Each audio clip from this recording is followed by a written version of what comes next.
जय हिंद दोस्तों, मेरा नाम है आनंद एस के और आप देख रहे हैं एस के एजुकेशन। दोस्तों, जैसा कि इस समय हम सीटेट की जो सीडीपी है वो पढ़ा रहे हैं। कई लेक्चर हम आपको ले चुके हैं। इसी लेक्चर की श्रृंखला में हम आपको आज पढ़ाएंगे या बताएंगे वंशानुक्रम यानी कि हेरिडिटी।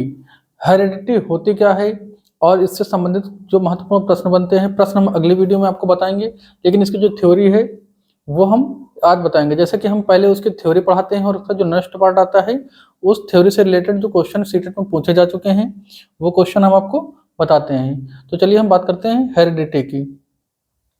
दोस्तों, हेरिडिटी यानी कि वंशानुक्रम होता क्या है?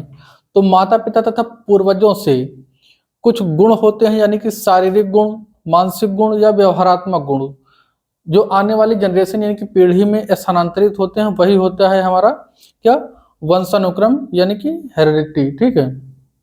अब बताती है कि जो वंशानुक्रम किसके द्वारा आने वाली पीढ़ी या जनरेशन में जाते हैं, तो जीन के द्वारा जाते हैं। ठीक, जीन के द्वारा जाते हैं, डीएनए के द्वारा जाते हैं। ठीक। अब बात आती है कि जैसे आपके माता पिता हो गए, दादा दादी हो गए या नाना नानी हो गए, तो किसका कितना परसेंट बच्चे में जाएगा? तो जैसे देखिए, माता पिता हो गए, माता पिता का कितना परसेंट जाएगा? माता पिता का ये जाएगा 1/2%। माता पिता का कितना जाएगा? 1/2% जाएगा। और यहाँ पर दिखाते हैं हम आपको माता पिता का 1/2%। वैसे ही दादा दादी का, दादा दादी या नाना नानी का कितना जाएगा? यहाँ पे जाएगा 1/4%। ठीक। वैसे ही परदादा परदादा और परदादी तथा और परनानी का ये पूरा जाता है 1/8%। तो अगर आपको पूछता है माता पिता का कितना परसेंट जाएगा, तो 1/2%, दादा दादी या नाना नानी का 1/4%, या फिर आपका परदादा परदादी परनाना परनानी का तो 1/8% बच्चे में स्थानांतरित होता है। ठीक है। चलिए इससे रिलेटेड कुछ परिभाषाएं हैं वो देखते हैं पहले, तो उसके बाद हम आगे बात करेंगे। जैसे जेम्स ड्रेवर ने वंशानुक्रम को क्या कहा है? तो जेम्स ड्रेवर ने कहा है, या जेम्स ड्रेवर के अनुसार माता पिता की विशेषताओं का संतानों में हस्तांतरण होना ही वंशानुक्रम है। ये किसने कहा? जेम्स ड्रेवर जी ने कहा है। अगला है रूथ बेंटिक। रूथ बेंटिक ने क्या कहा है? वंशानुक्रम माता पिता से संतान को प्राप्त होने वाले गुणों का नाम है। ठीक है। अगली परिभाषा है बीएन झा के अनुसार। तो बीएन झा जी ने क्या कहा है? ये इनके अनुसार क्या है, तो कह रहे हैं कि वंशानुक्रम व्यक्ति की जन्मजात विशेषताओं का पूर्ण योग है। ठीक है। इन्होंने क्या कहा है? वंशानुक्रम को व्यक्ति की जन्मजात विशेषताओं का पूर्ण योग है। ये बीएन झा के अनुसार है। चलिए अब हम आपको बताते हैं कि आखिरकार जो वंशानुक्रम होता है ये जाता कैसे है, मतलब आने वाले जो जनरेशन में पहुंचता कैसे है।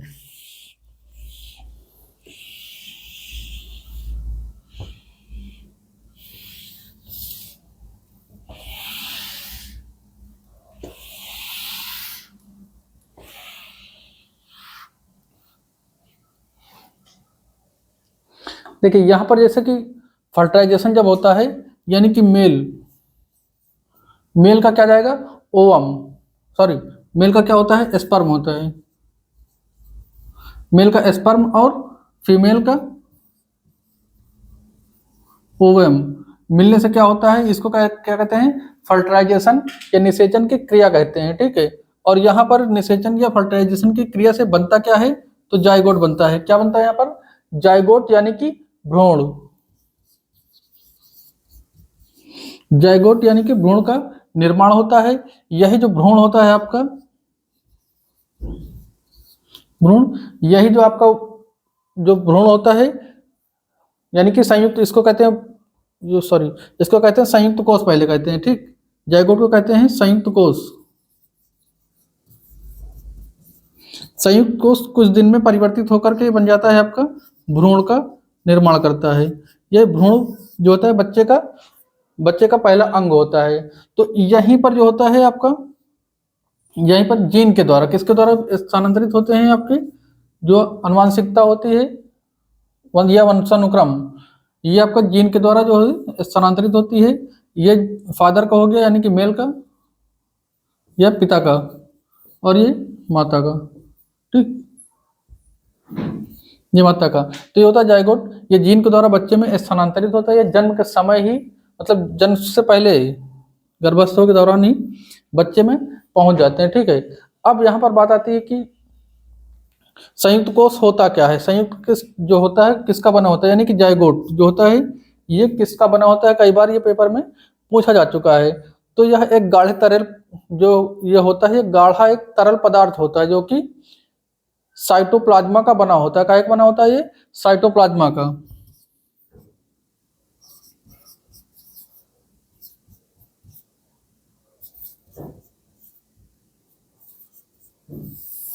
ये साइटोप्लाज्मा का बना हुआ होता है।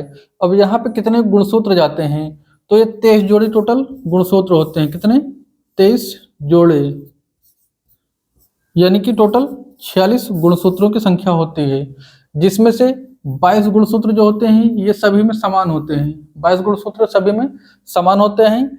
जो आपका 23वां जोड़ा होता है, कौन सा, 23वां जोड़ा, यही जाके भिन्न होता है। ठीक, यह भिन्न होता है जिसमें से, मतलब ये जायगोट मेल होगा या फीमेल, यानी कि जो उत्पन्न होने वाली संतान, यानी कि जन्म लेने वाली संतान, ये लड़की होगी कि लड़का होगा, ये जाके इस पर निर्भर करता है। चलिए हम आपको बताते हैं, इसमें जो आपका जन्म लेने वाला बच्चा होता है वो लड़की होगी लड़का होगा, कैसे निर्भर करता है। तो देखिए यहाँ पर क्या हो गया, माता हो गई। ठीक है, इधर ना, इधर आपका पिता हो गया। माता का क्या होता है, एक्स एक्स होता है, और पिता क्या होता है, एक्स वाई, यानी कि जो लड़की होता है उसका एक्स एक्स, लड़के का एक्स वाई होता है। तो यहाँ पर फर्टिलाइजेशन में जो प्रक्रिया के अनुसार लड़की लड़का होता है तो वो कैसे निर्धारित होता है। तो यहाँ पे देखिए एक्स एक्स इधर हो गया और एक्स और वाई इधर हो गया। जब ये माता का एक और पिता का एक, मतलब माता पिता का एक मिलेगा, यानी कि एक्स और इधर का एक्स, तो क्या हो जाएगा, एक्स एक्स निर्धारित होगा। और यहाँ पर ये और ये, तो क्या होगा, यहाँ पर भी एक्स एक्स होगा। ठीक, सॉरी ये वाला आएगा ना यहाँ पे, तो यहाँ पे क्या हो जाएगा, एक्स वाई हो जाएगा। अब इधर जाएगा ये, तो यहाँ पे क्या बनेगा, ये भी एक्स एक्स बनेगा। लेकिन ये वाला इधर आएगा तो ये क्या बनेगा, एक्स वाई बनेगा। देखो दो स्थिति बनती है, जब यहाँ पर पुत्री का जन्म होना निश्चित होता है, मतलब पुत्री का जन्म होगा, यहाँ पर पुत्री का जन्म होगा, यहाँ पर पुत्र का और यहाँ पर पुत्र का जन्म होना निश्चित होता है। तो ये होता है वो प्रक्रिया, यानी कि लिंग का निर्धारण जो कहते हो आप, लिंग का निर्धारण ऐसे होता है। यहाँ पर एक आपका डीएनए पूछता है, डीएनए क्या होता है, डीएनए क्या होता है। तो डीएनए का पूरा नाम क्या होता है, इसका नाम होता है डिऑक्सी रिबोन्यूक्लिक एसिड। क्या, डिऑक्सी रिबोन्यूक्लिक एसिड इसका पूरा नाम होता है। ये आनुवांशिकता की जांच इसी के आधार पर की जाती है। आनुवांशिकता के लक्षण जो होते हैं ये इसी के द्वारा, ये जो होता है आने वाले बच्चे में ट्रांसफर होते हैं। जीन के द्वारा डीएनए जाता है, डीएनए में निश्चित होता है कि हाँ बच्चा किसका है। ठीक है, और अब देखते हैं जो वंशानुक्रम की कुछ विशेषताएं होती हैं उसके बारे में। तो इसमें शारीरिक विशेषता भी जाती है, शारीरिक, बौद्धिक, व्यवहारात्मक, ये सारी विशेषताएं जो होती ट्रांसफर होती हैं। ठीक है,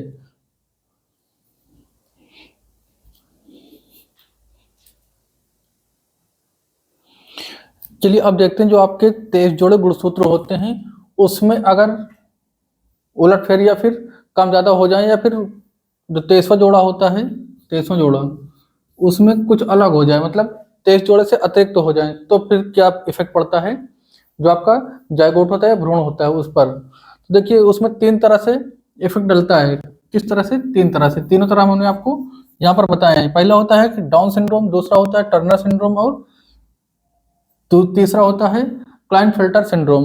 तो 3 होते हैं आपके, तीनों के इफेक्ट हम आपको बताते हैं। जैसे आपका कितने जोड़े होते हैं, 23 जोड़े होते हैं ना, 23 जोड़े होते हैं गुणसूत्र।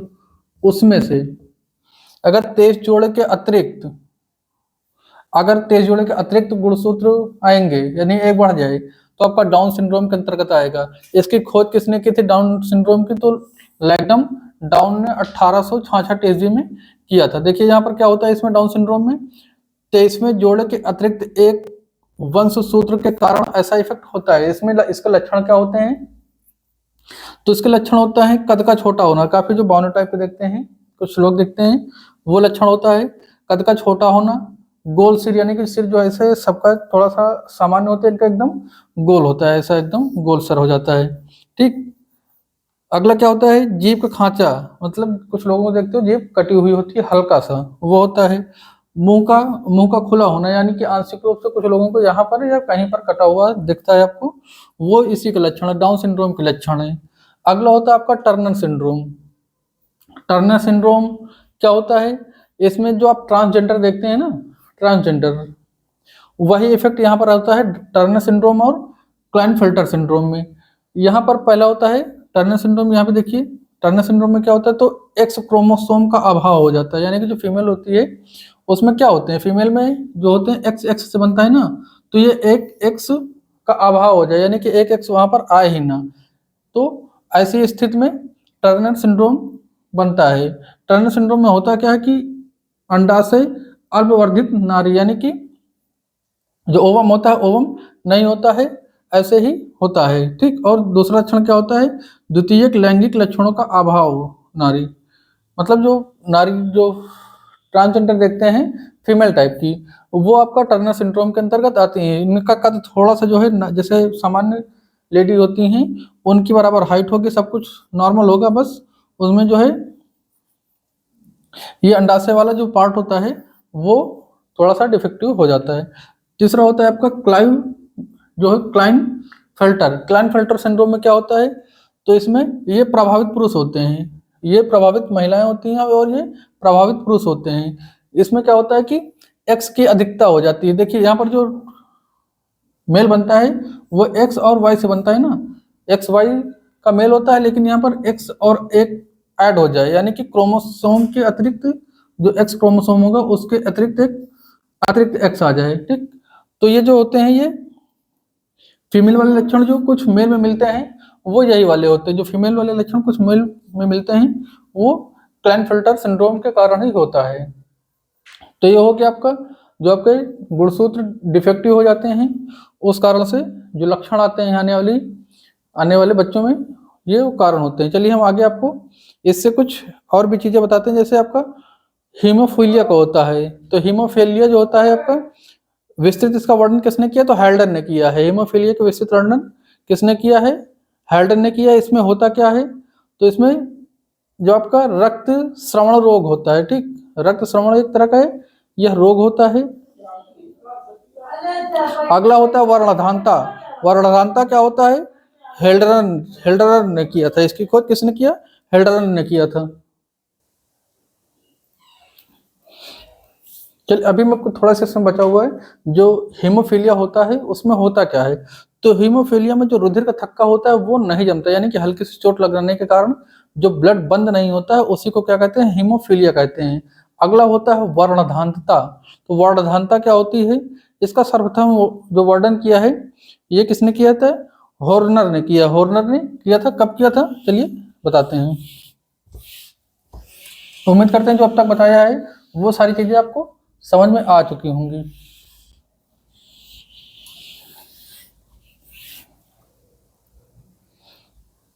तो जो वर्णधानता है, वर्णधानता की खोज जो की थी किसने? हॉर्नर ने। कब किया था? 1876 में। इसमें होता क्या है कि जो रंग होता है लाल व हरे रंग में विभेद करना मुश्किल हो जाता है। ठीक, इसमें क्या होता है? लाल व हरे रंग में विभेद करना मुश्किल हो जाता है। चलिए आगे कुछ सिद्धांत है, जैसे लैमार्क का सिद्धांत है। लैमार्क का सिद्धांत, जो लैमार्कवाद का सिद्धांत है, ये किसने दिया था? तो ये जॉन डेफरिन की लैमार्क ने इसका खोज किया था। कब किया था? ये प्रतिपादन किया था 1809 ईस्वी में। ठीक, इसमें उपार्जित जो वंशानुक्रम का सिद्धांत होता है वो दिया गया था। अगला होता है मंडल का वंशानुक्रम सिद्धांत। तो ये 1855 से 63 के बीच में, 1855 55 से 63 के बीच में यूरोप या ऑस्ट्रेलिया देश के ब्रुन शहर के एक पादरी थे। कौन थे? ये थे ग्रेगर जॉन मंडल। कौन? ग्रेगर जॉन मंडल। इन्होंने आनुवंशिकता की खोज की थी। ठीक, यह वंशानुक्रम के जनक इनको कहा जाता है, वंशानुक्रम का जनक कहा जाता है। इन्होंने कुछ चीजों पर खोज की थी, एक मटर पर, दूसरा चूहे पर। ज्यादा इससे कुछ नहीं पूछना है यहाँ पर, मटर की और चूहे पर खोज किया था इन्होंने, ये आपको बताना है। और अगला होता है आपका वंशानुक्रम। वो जो वंशानुक्रम होता है उसके कुछ नियम होते हैं।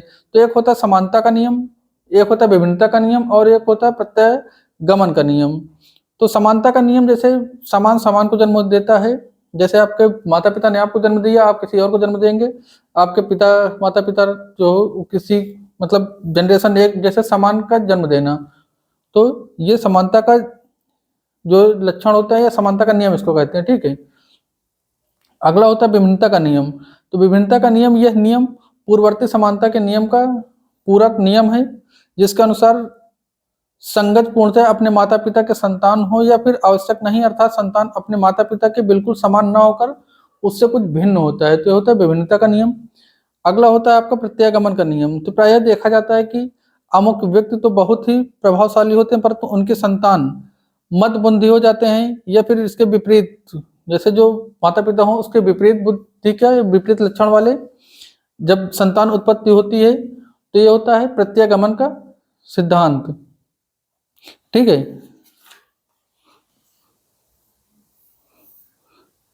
चलिए इतना आज के लिए रखिए। अगली वीडियो में आपको जो है वातावरण के बारे में बता देंगे, वातावरण क्या होता है और वंशानुक्रम और वातावरण का इफेक्ट क्या डलता है। हम नेक्स्ट वीडियो में आपको वातावरण बताएंगे, वंशानुक्रम ये हो गया, वातावरण के बारे में बता देंगे। मिलते हैं नेक्स्ट जानकारी के साथ, तब तक के लिए जय हिंद।